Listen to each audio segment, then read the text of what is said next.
start that. When we look at as a social science in and of itself, we see that we're the study of people, groups, and society and the interaction between those. And so it is a science in that we use methodology that then can be replicated or repeated by other social scientists who are interested in the same topic.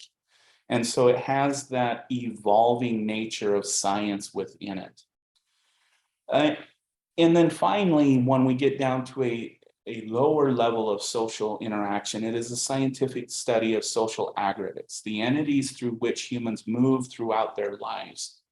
And for example, next week we will talk about a very predominant theory within sociology, and it even permeates into psychology and anthropology, and that is social identity theory, and about how we identify with groups and how that provides some type of identification for us as individuals.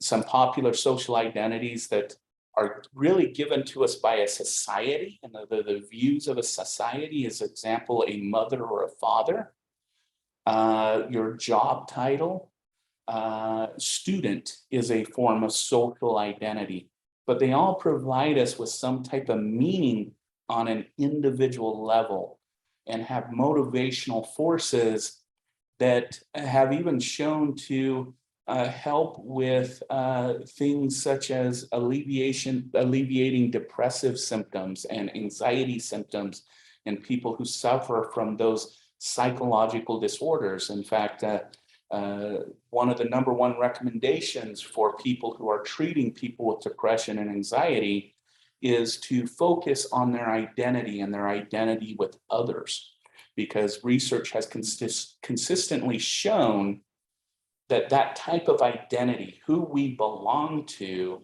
has healing powers for the individual. And so sociology is all about that as well, about how we connect with our world. And I think I've expressed in here before that human beings are very much a social being. We should compare ourselves more with bees and ants than we should with lone animals that largely exist on their own, like panthers and the like, is that we really rely on each other to exist. And indeed, if we look at research that was unethically done during World War II, done by the Nazis and other parties, we find that when we isolate an individual from all human contact, meaning smell, hearing, and sight, and touch, but we provide them with all the necessary food and water and warmth and all of those things that are supposed to biologically sustain us, right? But if we cut a person off from other people, the body does something interesting. It starts to decompensate as if it's starving from food and water. It goes through a dehydration process. It goes through a starvation process. And so our social world is very important to us. And when we cut off from all contact to the social world, we actually do start to basically pass away, which is an important thing to consider when we're talking about sociology and the importance of our social world. If we place this within the social sciences, we have anthropology, which we will borrow from a lot in this class, which is an overall overarching themes of people and the way they live or lived. And sandwiched between that is sociology, and then under that is psychology, which is a study of behavior and mental processes. And then we have sociology that connects kind of those two types of social sciences together to say, this is the meaning of social systems. This is why we need other people. And then in the lecture, I mentioned that there's two reoccurring themes, whether we're studying a small work group within an organization, or we're studying a culture, there tends to be two themes that are reoccurring within each of these structures. And indeed, I will tell you that I teach a group process class where it teaches students group facilitation skills for people who are suffering from, for example, addiction or some type of mental illness. And even within those therapeutic groups, we find consensus and we find conflict. And so even within a therapeutic setting, we still see these two themes. The first one is consensus, and this is what people share together. It's our norms and values. The second one is conflict, and this occurs due to the inequality of power, life and death differences. And we actually have a theory that goes into conflict. If I remember right, it's called conflict theory, that says due to the limited resources available to us within any group, whether it be a societal one or a working group, there's always going to be an inequality of those who have and those who don't have. And that commonly creates conflict. Now, we often think as conflict as a negative thing, but if we always have consensus on something, we never will grow or evolve. So conflict and consensus keeps us together. Conflict, if it is used correctly, if it's done productively, creates growth within a group. But there are situations in which, and we'll see these within this class, where there are people who have and don't have, the wealthy and the poor, and we'll always see this disadvantage, especially when we get into larger societal and cultural groups, which then can stagnate growth within a group or a society. Okay. And then we talked in that video in more detail than I will do here about three kind of theories that tend to drive a lot of sociological inquiry. The first one, and they're all set on a different level. Macro means overall. Mid-level is it's within groups among a larger setting, and micro is more individual to individual interaction. And on the macro to mid-level, we have structural functionalism, which is one, we want to know what the function of a societal group is and what its structure is. So this answers the question, what is the purpose of education? What is the purpose of government? What is the purpose of religion? What is the purpose of monetary systems? And in this framework, we want to know what the structure is. So how is it built? What is its method? And then what function does it give to make sure that society is sustained and continues? And we will see sometimes, again, this can grow a society, as we can see in the growth of technology and the growth of advents and transportation and flight and all of those things.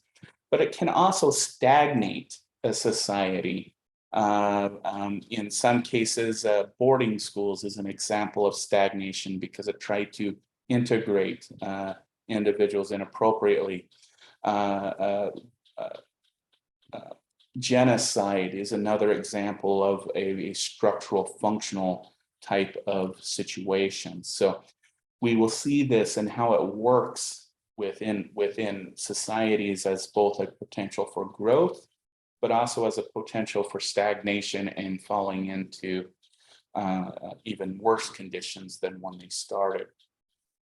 Conflict theory goes back to one of those two common things that we see within any group, is that the way inequalities contribute to social differences and perpetrate differences in power.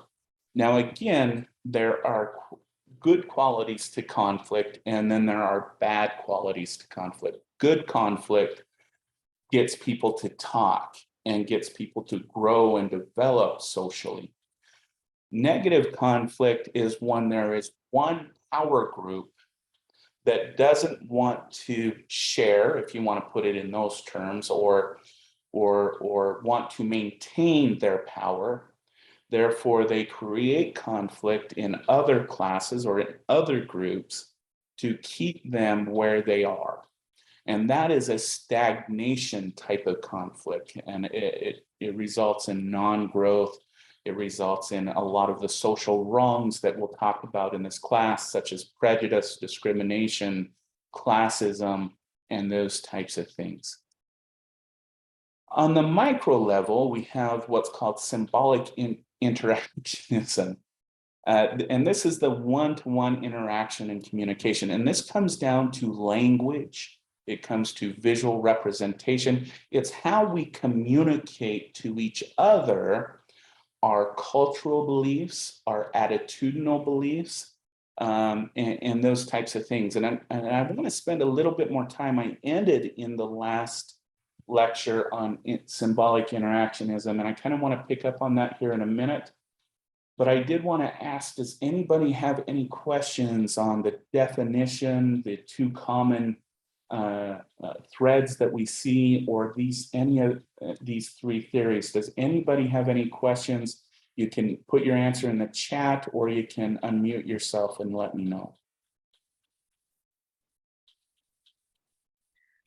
I had a question. I know what micro and macro are, but what is mid? What does it mean to be mid? So yeah, mid-level theory is, let me try and put it on an organizational level. So the macro level would be like your CEO or your corporate financial officer, right?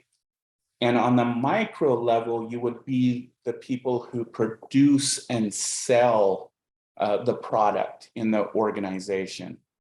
The mid-level would be those mid-level managers that take what the CEO says and then communicates it down to that micro level, to the individuals who are actually doing the production and the sales. Does that help?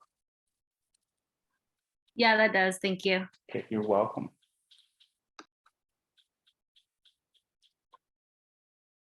So if we put this on a larger cultural level, let's look at like social services, because I know we have some social workers in here and we have some ECE students in here. So this would be, Congress makes a law, let's say the protection of children as an example. So then that law is then interpreted on the mid-level about how that law should be distributed, how that law should go out. And then that's communicated to the micro level, which is the providers and the organizations who are actually doing the work. So that's kind of another example of those, okay? Any other questions?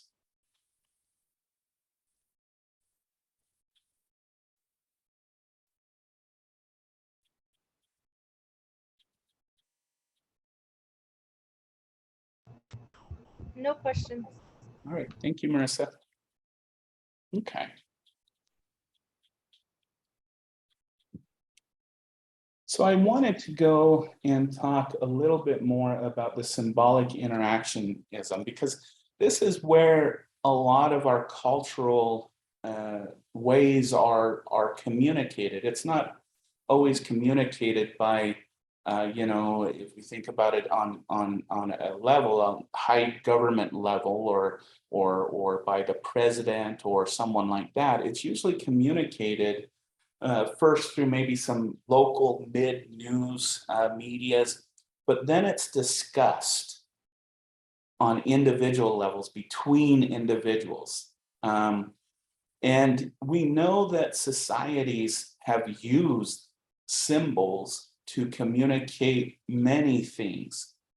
about the way we should have attitudes towards others, the way we should stereotype, the way we should discriminate. And so I wanted to go over some images, most of them from the past, I'm glad, but a lot of them still permeate our attitudes towards different groups. So if we look at, for example, propaganda from World War II, we can look at different propaganda machines to look at how cultures are relayed, okay? So we can see some examples here. This is from the Reagan era, where it shows that he's wants to use nuclear weapons during the Cold War. We can see some other examples about how Nazis bind individuals. We can see here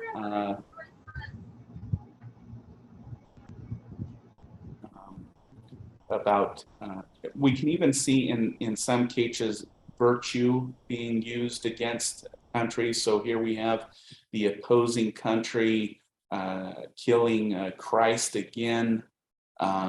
If we look at some of these other ones, such as propaganda towards greed and the enemy being greedy, usually depicted with servants underneath, and greedy person large. In this one, we see the virtuous man and the beast. And the thing I want everyone to keep in mind is this is information that is not sent to the other side. This is information that is sent to the citizens of that country. So it's us who are virtuous, and it is them who are the giant demons. If we look here, we also see virtue. So we see the angel guiding the person and the person taking care of the others. We also see images of dehumanization. So these are pictures of depictions of Japanese as monkeys or less than humans. We see that we were considered at once the English pigs, and so we were depicted as such. We can see here in the United States, we can see that, whenever, in this example, whenever an Indian is disobedient, it's our right, it's our war to make sure they get into submission or into guidance. We can see here, it is not the English man destroying the other white man, it is the native savage. We can see in this one again, this one happens to be again, this is getting into the 50s and 60s, about the red man raping the virtuous women, and it's the job of the virtuous white man to make sure that that doesn't happen. We can see here the man virtuously giving up his land, and so it's not actually stealing. It's this, they want us to have this land that they were on. And even in child comic books, we can see the image of Buffalo Bill taking down the devils and after the drum wars of doom have started. Okay, so in each of these, I hope that as you view these different images, it stirs up common prejudices and common stereotypes that even we have today about different societies and different cultures. That even though these were back in this been 1980s, this would have been 1940s. We could see that even back in the 1940s, we made sure that Muslim people were seen as devilish or deceitful, that this commonly brings up common stereotypes and prejudices even into today. And we can see today, going beyond these past images, if we look at things like Facebook, if we look at Instagram, TikTok, they all constantly give a symbolic interactionism about how we should view other people. And today we can see the political divisiveness between Republicans and Democrats. And if we look at the symbols that each of those groups to represent the other side, it often has a dehumanizing and a degrading message. And so the reason why I bring this up is as we go through this course, I want everybody to remember the power of symbols and the power of what we say to other people matters, because it creates a symbol within the individual's mind that can be completely and totally inaccurate and leading to someone else's propaganda or someone else's view of how we should view those people. And so I introduce this at this point because here on throughout the class, we need to look at how we are constantly influenced by the symbols and the people that we interact with and the messages we often receive, because one of the goals of education is for us to recognize when we're being influenced by something that might have something to do with fact, but it's someone's propaganda, and we always have to take that into mind, okay? So I just wanted to bring up that last part about symbolic interactionism, because it is hard. It is how we develop our prejudices. It's how we develop our stereotypes. Culture just doesn't come down and say, this is the way you need to view world. It doesn't happen that way. It happens in the interaction between each of us, okay? So I just wanted to bring that up and bring that to light to say that we have to be careful about those things, especially when it's dehumanizes other people and takes out their individualism and their humanness. And we need to be very careful about that type of messaging. Okay, so I want to go on with just a couple other theories that have been influential in the field of sociology, sometimes good, sometimes bad, and one of them is evolution. Evolution is the survival mechanism for an organism within a given environment, and therefore increases the likelihood of passing on genetic material. So evolution is about the interaction between a group and their environment, and how that environment adapts those individuals to survive within that area, okay? And as we can see that humans have evolved to be able to survive within many of the environments here on Earth, but not all of them. And that has to do with that evolutionary advantage. We're much like the beetle. Someone famously asked a famous evolutionist what God would think of the Earth, and the evolutionist said he must favor beetles because there's over 300,000 different species of beetles, and they can be found almost anywhere on Earth. They're even more successful than humans. So just a little side note. Kind of some things that we use as humans. An example is human skin color. Especially here in the United States, it has had an important social explanation versus its biological explanation. So evolution has informed us that skin color has more to do with our ancestry past and where we lived in relation to the equator and how much vitamin D we needed. The closer we are to the equator, the less vitamin D we need to absorb, and so our skin becomes darker. And then as we move away from the equator, the skin colors become lighter and lighter. But as here in the United States, skin color is used as a social class.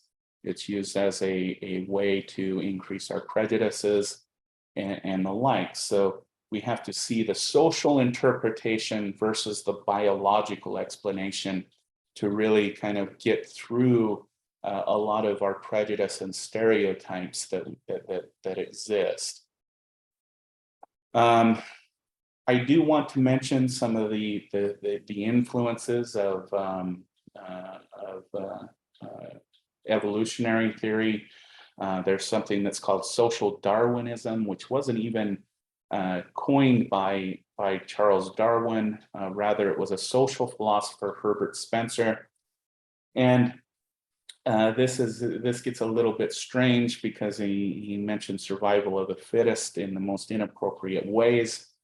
Is what Herbert Spencer theorized is that if you notice the development of a child in mom's womb, an infant in mom's womb, it starts out like almost like a evolutionary process. So it starts out as an egg, and then it looks kind of tadpole-ish, and then it looks more monkey-like, and then it looks more kind of a weird interpretation of human development. And what Spencer argued is that dependent on the features of a human adult determines when they stopped in the evolutionary process of in mom's womb. So of course, Herbert Spencer put the white man as the fully developed human that came out of mother's womb. But then, for example, he put Black people because he felt that their skulls were more monkey-like. He put them at the lowest level of development within mom's womb. He put Asians and whatnot at a higher level.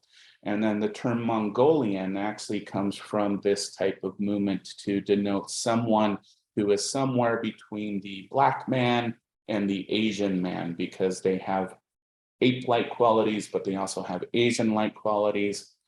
And indeed, this is where we get the term for Down syndrome, coming from the Dr. Downs, who believed that these children, because their facial features did not fully develop in mom's womb, and so they came out as subhuman. And I think it's sad that we still use the term Down's syndrome to denote this developmental disorder, but that's kind of what Dr. Downs philosophized about, I would say.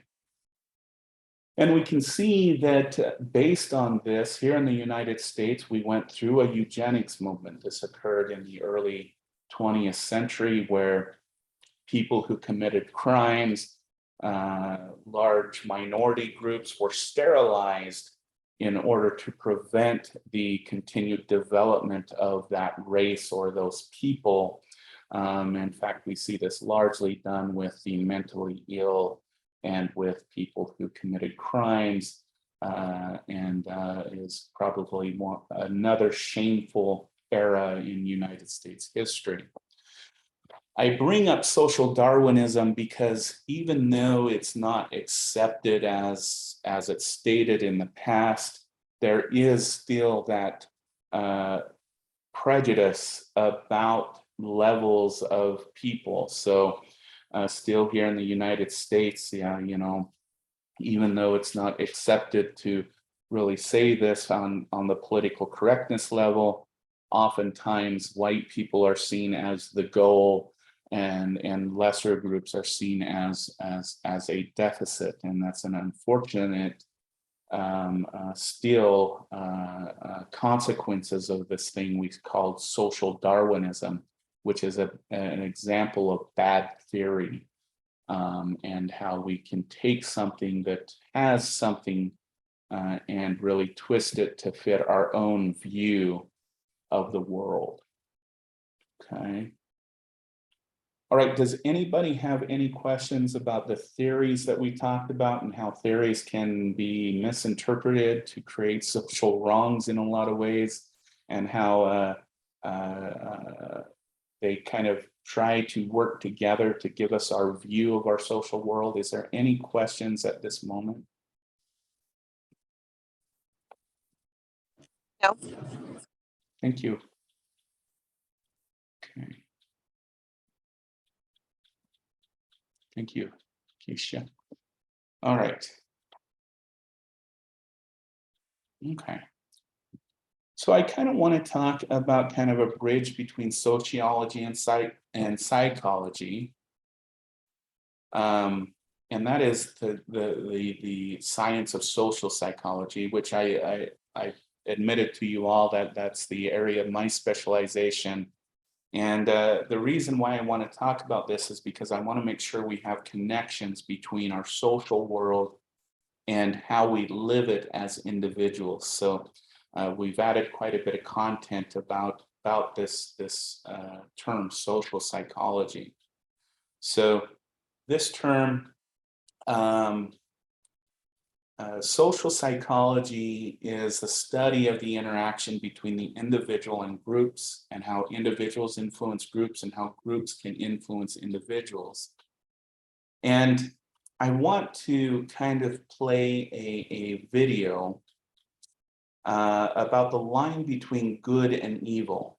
As Philip Zimbardo put in this quote, the line between good and evil is permeable, and almost anyone can be induced to cross it when pressured by situational forces. Because what social psychology argues is that the situation that we in matter. And this video by Philip Zimbardo, I really feel kind of illustrates how good people, when they're put in the wrong situation, can be induced to do things that are even counter to their own moral values. Okay, so I'm going to stop sharing right at the moment. I'm going to pause the video and Digny, if there are any educators in the room or just anyone who is interested, if you Google imaginative, heroic imagination, they do have a full curriculum about how to help kids develop the idea that they can be a hero in waiting, because as he did state, most heroes are just everyday people who choose to go against the social norms and instead do the right thing. But I just wanted to throw that out there. But it provides, what that video provides is an example about how systems and groups can truly influence individuals despite their potential moral upbringing, their potential ways of really thinking about the world. And really, we talk a lot about dehumanization, and the way that we talk about other people has a large influence on our behavior. So I do want to go back to our slide about the ideas behind social psychology. Is about really how groups influence our behaviors, even in ways that we don't think that they can. So as I said, the definition of social psychology is the attempt to explain thoughts and feelings of behaviors of individuals and how they're influenced by the actual or implied presence of other human beings. I always think of this definition in when I'm driving at night and there's no one around, absolutely no cars, but I still stop at a red stoplight because I feel like there's someone watching, so just in case. So that's kind of the idea about implied or imagined presence of others. And three themes that we will integrate into this class is one is group influence and the power of groups, and how they can truly even transform people from their counter ideas into something that they normally wouldn't do.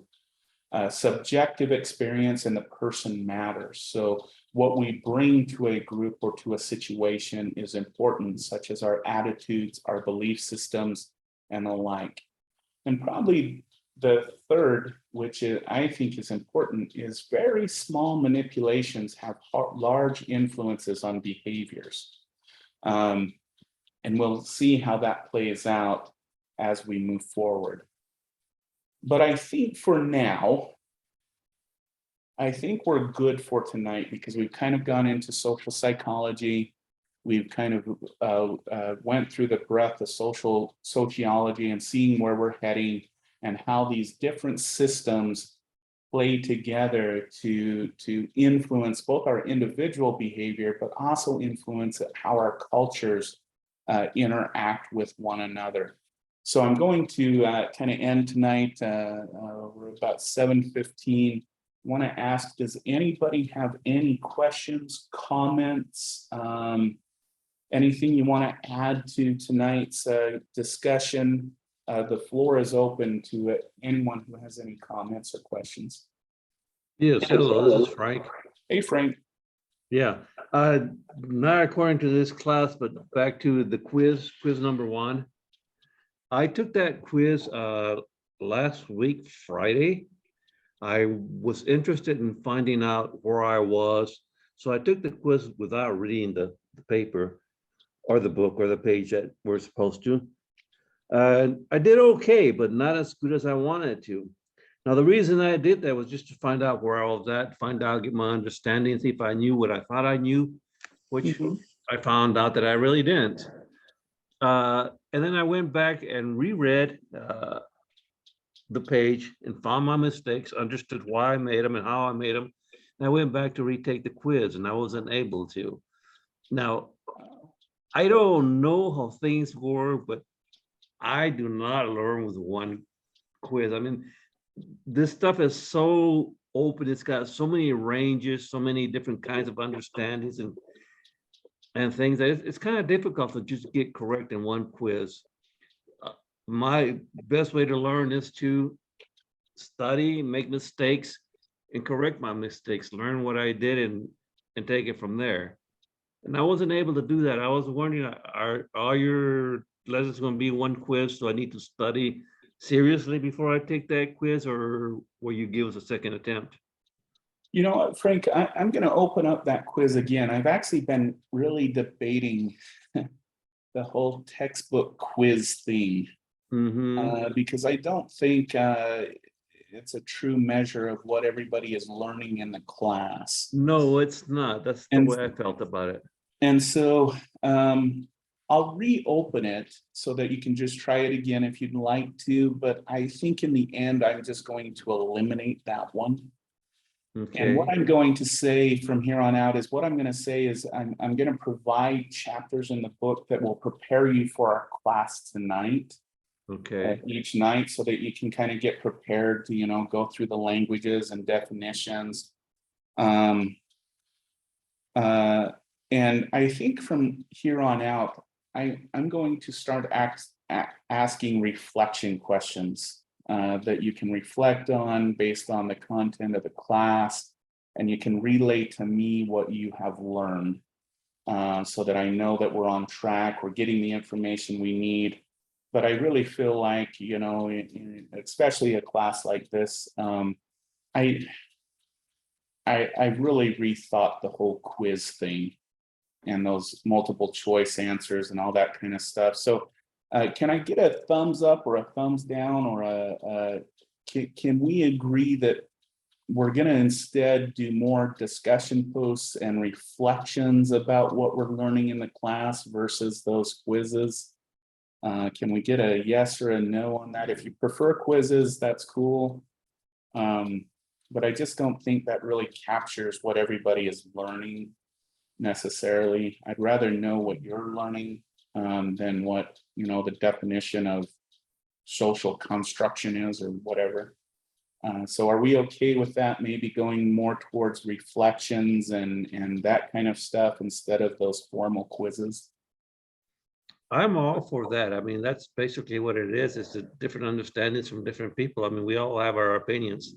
Yeah, And just to follow somebody else it's kind of difficult. yeah, Not only do you have to follow, you have to learn it and be able to express it, understand it, and interpret it. And it's kind of difficult to do that. yeah. So I think based on the response of everyone here is I think from here on out, what we'll do is each week, like tomorrow, I'll post what chapters in the textbook to kind of read, prepare for next week's lecture, so that you can get some of the definitions down and those types of things. But then our assessment will be just asking you to do some reflection on what we've learned in the classes. I think that would be a better way to go. I agree. Okay. And Daniela, I see that you have your hand up. May I please ask, how will, for this paragraph, it's going to be 3 to 4, or I assume the paragraph is 4 in-depth sentences for one paragraph. You want 3 paragraphs per one response. So this past reflection has 2 questions, so that leads to 6 solid paragraphs in response. Right. Is that correct? Yes. That's the way I and no. understood it. Yeah, I should make that a little bit more clear. And then from there, I'm a little more aggressive, so this would have to be on time, and that's going to be the baseline for acceptance. That should be no tardies, because that's very lenient, I believe. Yeah, you're correct on that, Daniela. I think what I was meaning by the 4 or more paragraphs is that you can answer all of those questions within 4 good paragraphs, not just short, little ones, but good, strong paragraphs. So I'm thinking like, let me do this. Let me be more clear on each question, what content, how much content I expect in each individual question instead of just leaving it overall. So let me do that. So you think like personal opinion could be like 2 to 3 sentences and 1 supportive sentence from a quote, perhaps. I believe in empowering everyone, so that's where the skill right here can be transferable to another college. That's a big concern of mine. Right. Want to help everyone out. Right. Yes. Yeah. So, a personal opinion would be 3-4 sentences. But if I ask you to explain social Darwinism, I'd expect 2 or 3 really good paragraphs about your understanding of what that is. So that's what I'm thinking. But that wasn't very clear in that description now. So I'll be more clear on the expectation for each answer. That way, up front how we can do that. Does that sound all right to everyone? I'm good with that. Yes. Yes. Awesome. Okay, I'll be more clear on the length of the questions. So, okay, so we have that cleared up, and I kind of like that idea much more. And thanks, Frank, for bringing up the situation that you were faced with. Quizzes have their place, but I think in a situation like this, I'm more interested in what you're learning for yourself and in this class rather than whether you know the definition of something. So, all right. Thank you. Appreciate that. You bet. Is there any other questions or comments? So we complete this 1 quiz, and that's the only quiz we'll possibly have? Yeah, so because we missed class last week and I really want to make sure that we have kind of those contents down, let's finish that one quiz, and I think that'll be it for the semester. And then for the rest of the semester, there might be some that I ask for discussions between all of you. So they might just be either just a reflection that you turn into me, or sometimes I might ask for you to have a discussion in a discussion forum. So, because there are some topics that I think require more social input for us to completely understand. So I think that's how we'll guide the rest of the semester. Peterson, the deadline is tonight. Are you going to extend the deadline, or how's that going to work? Yeah, we'll extend the deadline for that quiz. I'll put it to next week. All right, a little pressure taken off. Question. And I'll put it so that you could do multiple, you can take it multiple times if you need to. Is the extension just gonna be on the quiz, or is that for the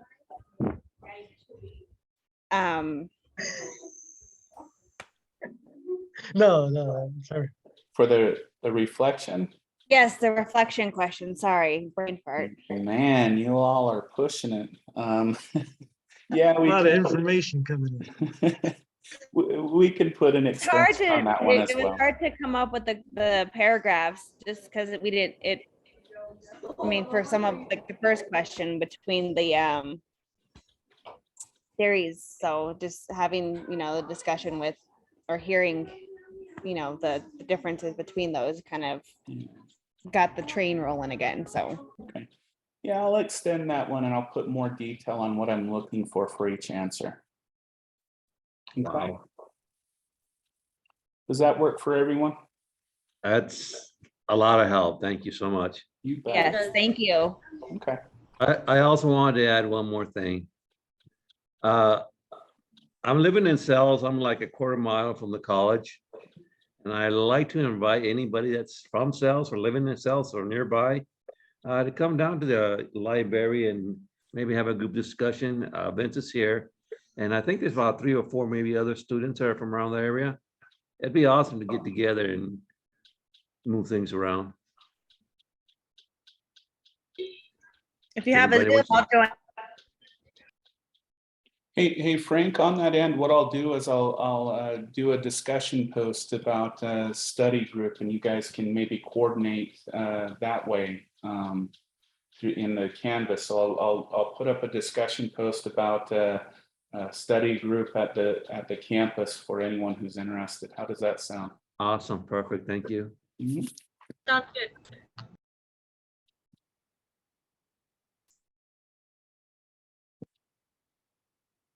Okay, just making some notes. We lost somebody, huh? We had 16, now we're down to 15. Yeah, well, I know that there's a few individuals that are traveling, so Oh. and we actually still, I think we have 24 students in the class, so we're still missing some for tonight. So we'll try and motivate them to join us next Tuesday. So.